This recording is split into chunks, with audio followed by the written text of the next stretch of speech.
Өкмөттүн токтомуна ылайык 20 августтан тарта ырастамасы жок мергенчи өз алдынча аңчылык жасай албайт. Мергенчилер уюмуна жаңыдан мүчө болуу үчүн сынак тапшырышы керек. Ал тестирлөө ыкмасы менен жүргүзүлөт. Суроолор негизинен кызыл китепке кирген жаныбарлар туурасында түзүлгөн. Биздин колубузга ошо июл айынын акырында келип тийди.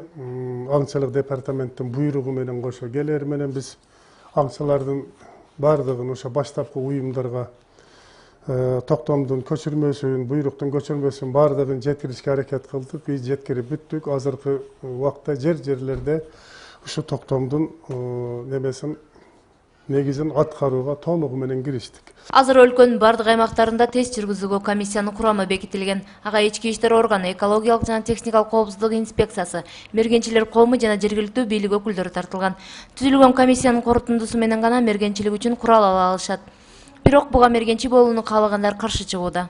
65-го года. 65-жылдан бери мергенчилер коомундамын. Баары жакшы болуп келген. А бул жылы негедир өкмөт мыйзам чыгарыптыр. Мергенчилерге бир жерин айта кетсем, акча тарабынан оор келет. Кээ-бирки пенсионерлерге акча төлөгөндүн каражаты жетпейт. Себеби пенсиясы да аз. Сынак жаңыдан аңчы болом дегендерге гана тийиштүү. Мергенчилер коомуна буга чейин мүчө болгондор өздөрүнүн күбөлүктөрүн аңчылык департаментине көрсөтүп, ырастаманын сынаксыз эле ала алышат.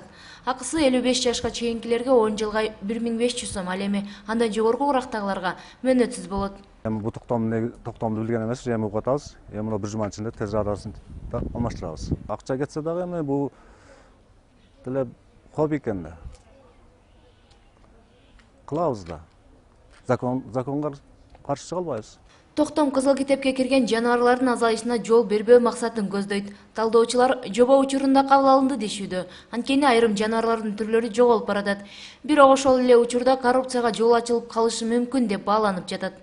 Мүмкүн бул кимдир бир керек болуп